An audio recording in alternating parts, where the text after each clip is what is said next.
Assalamualaikum warahmatullahi wabarakatuh. Perkenalkan, nama saya Wahyu Dwi Oktavia Ramadhani dengan NPM akhir 083. Nah, di sini saya akan menjawab soal bagian A, yaitu menyusun jurnal pembelian mesin pada tanggal 31 Desember 2021. Nah, yang pertama kita hitung total nilai nominal vessel. Karena ada 4 pembayaran masing-masing $40.000, maka total notes payable adalah $160.000.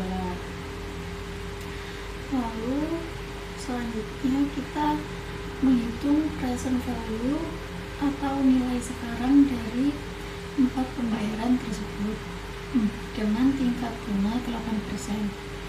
Hasilnya adalah sekitar $132.481. Karena nilai nominal vessel sebesar $160.000 lebih besar daripada nilai sekarangnya, yaitu sebesar $132.481, maka selisih sebesar $27.519 dicatat sebagai diskon on notes payable. Lalu harga perolehan mesin dicatat sebesar jumlah uang muka ditambah nilai sekarang dari vessel, yaitu $50.000 ditambah $132.481, sehingga total harga mesin adalah $182.481. Nah, berdasarkan perhitungan tersebut, jurnal pada tanggal 31 Desember 2021 adalah machinery sebesar $182.481, diskon on notes payable sebesar $27.519, pada cash sebesar $50.000 dan notes payable sebesar $160.000. Baik, selanjutnya di sini saya akan menjelaskan jawaban dari soal P14,6 LO1,3 di bagian B Desember tahun 2022. Jadi untuk jurnal Desember tahun 2022 itu ada machinery dan discount on notes payable pada cash dan notes payable. Machinery di debit dengan senilai 10.518 sesuai dengan amortisasi, sama dengan juga di diskonto dari notes payable yaitu 40.000. Nah, untuk cash itu sesuai dengan yang dikeluarkan untuk machinery yaitu 10.518 sama dengan notes payable 40.000 dolar. Kemudian di sini saya akan menjawab untuk soal P14.6 LO2 untuk yang C, yaitu untuk mencari jurnal pada tanggal 31 Desember tahun 2023.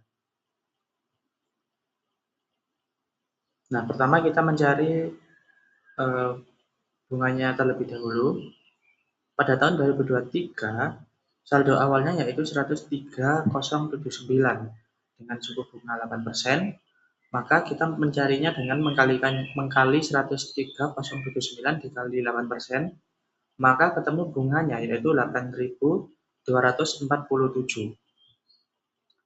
Kemudian untuk pembayaran setiap tahun, setiap periode yaitu 40.000. Nah, maka konsepnya yaitu seperti ini. Kita menghapus note payable sebesar 40.000, tetapi kita juga mendapatkan notes payable sebesar 8.247. Maka sama dengan notes payable-nya yaitu 40.000 dikurangi 8.247, maka sisa 31.753. Nah, maka di sini debitnya yaitu interest expense dan notes payable pada cash. Interest expense sebesar 8.247, notes payable-nya sebesar 31.753, lalu cash-nya yaitu sebesar 40.000. Maka nilai sisa pada tahun 2024 yaitu 103.000 tadi dikurangi notes payable ini 31.753, yaitu hasilnya adalah nilai buku pada tahun 2024. Sebelumnya, perkenalkan nama saya Ujana Kusmawati dengan NPM akhir 002. Nah, di saat ini saya akan menjelaskan pencatatan jurnal untuk Sabonis Cosmetics Corporation pada tanggal 31 Desember 2024 yang bagian D dari soal P14.6. Nah, jadi secara ringkas, pembelian mesin pada tahun 2021 memunculkan utang wesel tanpa bunga yang dicatat menggunakan metode bersih atau net basis langsung pada akun notes payable. Nah, suku bunga itu yang berlaku adalah sebesar 8%. Berdasarkan perhitungan tabel amortisasi suku bunga efektif di tahun 2024, yang pertama itu ada beban bunga atau interest expense itu sebesar $576.000. Itu hasil dari 8% dikalikan dengan nilai tercatat awal periode. Kemudian ada kas yang dibayarkan atau cash sebesar $40.000 sesuai angsuran tahunan yang diterapkan. Kemudian ada amortisasi utang atau notes payable, selisihnya yaitu sebesar $34.294. Itu langsung didebitkan untuk mengurangi pokok utang. Jadi oleh karena itu, jurnal gabungan yang dicatat pada spreadsheet itu atau pada Excel itu ada interest expense di debit itu $5.706, kemudian ada notes payable $34.294, kemudian di kreditnya itu ada cash itu yaitu $40.000. Nah, metode gabungan ini jauh lebih praktis karena langsung menyajikan nilai tercatat utang yang sebenarnya di neraca tanpa perlu akun kontrak. Terima kasih. Untuk yang selanjutnya akan dijelaskan oleh rekan saya. Saya Sagita Dwi Rahmadini dengan NPM akhir 182.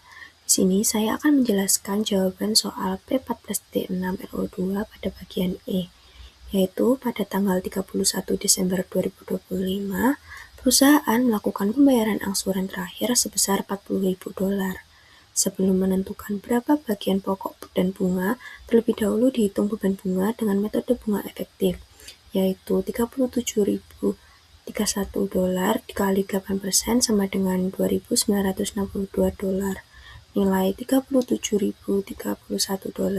merupakan saldo utang yang masih tersisa pada awal tahun 2025. Selanjutnya, bagian yang mengurangi pokok utang dihitung dengan cara $40.000 dikurangi $2.962 sama dengan $37.038, yang artinya dari pembayaran angsuran sebesar $40.000, sebesar $2.962 merupakan beban bunga dan sebesar $37.038 digunakan untuk melunasi pokok utang. Karena ini adalah angsuran terakhir, maka setelah pembayaran dilakukan, saldo notes payable menjadi 0 atau lunas seluruhnya. Untuk jurnalnya, yaitu interest expense di debit sebesar $2.962 untuk mengakui beban bunga tahun 2025. Selanjutnya, notes payable di debit sebesar $37.038 karena utang pokok berkurang sebesar jumlah tersebut. Lalu, cash di kredit sebesar $40.000 karena perusahaan mengeluarkan kas untuk membayar angsuran terakhir.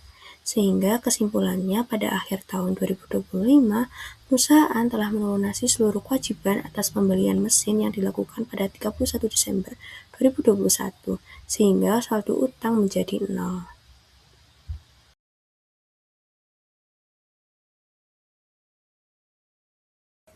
Selanjutnya, saya akan membahas bagian P14.9. Namun sebelum itu, perkenalkan nama saya Natasha Catherine Julie dengan NPM akhir 017.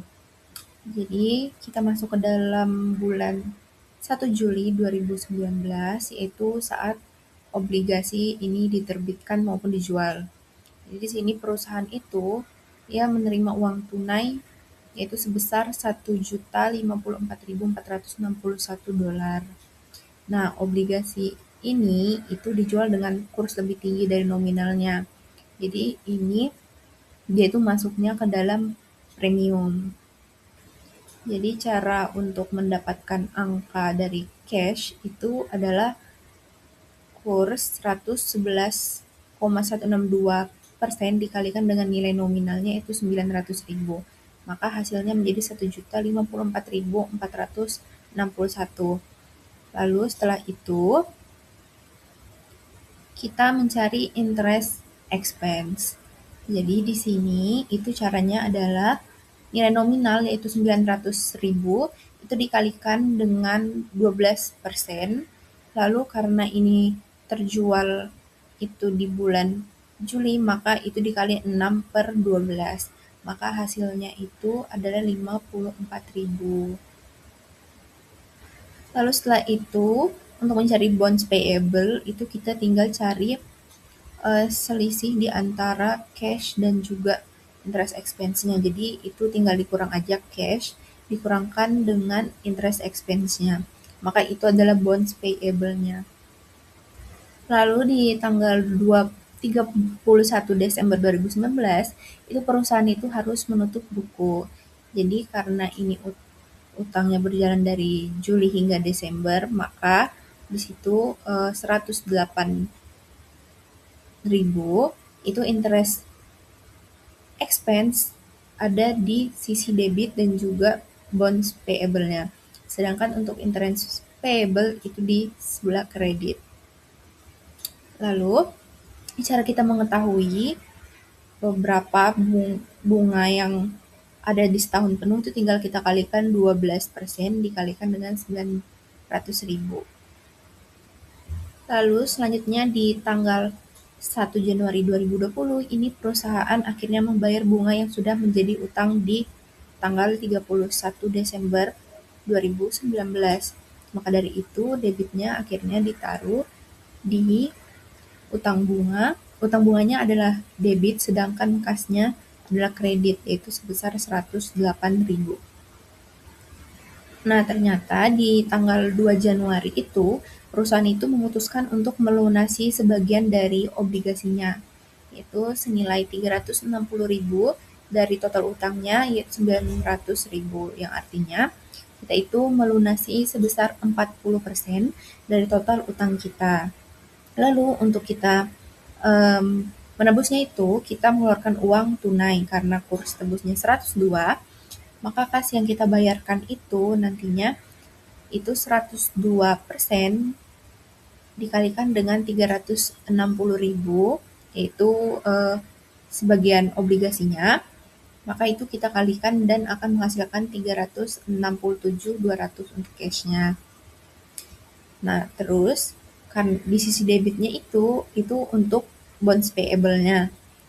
Dan ternyata di catatan itu nilai buku total obligasi itu pada tahun itu adalah 999.691,5.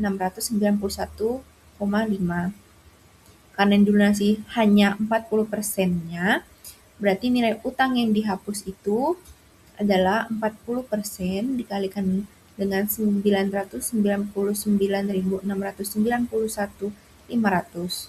Itu hasilnya adalah 425.536,2. Jadi utang yang kita catat itu bonds payable-nya itu adalah 425.536,2. Tapi kita berhasil menebusnya dengan hanya membayar 367.200. Jadi di sini kita membayarnya lebih murah dan otomatis itu berarti perusahaannya untung. Jadi di sini ada selisih sebesar 58.336,2. Jadi ini kita catat di kredit dengan akun gain on redemption of bonds atau itu bisa dibilang juga keuntungan pelunasan obligasi. Lalu di tanggal 31 Desember 2020 kita akan membuat penyesuaian lagi untuk sisa obligasi yang masih beredar. Jadi utang kita ini sudah berkurang 360. Terus ternyata dari pelunasan kemarin itu kita masih memiliki sisa hutang sebesar 540.000. Jadi bunga legal yang harus kita bayar nanti itu tinggal 12% dikalikan dengan 540. Jadi itu sama dengan 64.800. Berarti interest payable-nya adalah 64.800. Setelah dihitung ulang untuk amortisasi segala macam, utang obligasi atau bonds payable itu sebesar 4.371,6. Dan untuk beban bunga itu kita tinggal mencari selisih antara interest expense dan juga interest payable. Dan selanjutnya, penjelasan selanjutnya dan juga soal-soal berikutnya akan dijelaskan oleh teman saya. Selanjutnya, pada slide ini kami membuat soal mengenai liabilitas tidak lancar, khususnya tentang obligasi yang diterbitkan dengan diskonto dan menggunakan metode bunga efektif. Sebelumnya, perkenalkan, saya Azufa Izanaila Zaro dengan NPM akhir 217. Nah, pada soal ini, PT Global Medica menerbitkan obligasi pada tanggal 1 Januari 2026 dengan nilai nominal sebesar Rp800 juta dan jangka waktu 5 tahun. Obligasi tersebut memiliki tingkat bunga kupon sebesar 8% per tahun yang dibayarkan setiap tanggal 31 Desember. Pada saat penerbitan, tingkat bunga pasar yang berlaku adalah 10% per tahun. Karena tingkat bunga pasar lebih tinggi daripada tingkat bunga kupon, obligasi dijual dengan harga di bawah nilai nominal, yaitu sebesar Rp739.638.000. Perusahaan juga menggunakan metode bunga efektif untuk mengamortisasi diskonto obligasi. Berdasarkan kasus tersebut, terdapat 3 pertanyaan yang harus diselesaikan. Yang pertama, menghitung jumlah diskonto obligasi pada saat penerbitan. Kedua, membuat jurnal penerbitan obligasi pada tanggal 1 Januari 2026. Dan yang ketiga, menghitung beban bunga efektif, bunga kas yang dibayarkan, dan amortisasi diskonto untuk tahun 2026.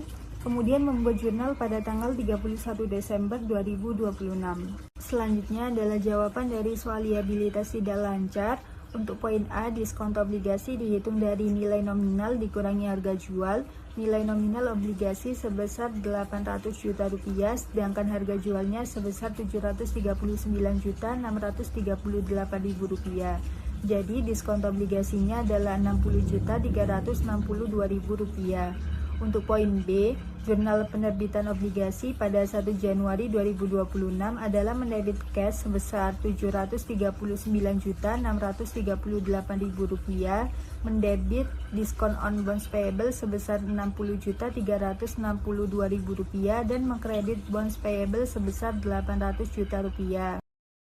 Untuk poin C, beban bunga efektif dihitung dari harga jual obligasi dikali 10%, sehingga hasilnya Rp79.963.800. Bunga kas dibayar dihitung dari nilai nominal dikali 8%, sehingga hasilnya Rp64 juta. Selisih antara beban bunga efektif dan bunga kas dibayar merupakan amortisasi diskonto, yaitu Rp9.963.800.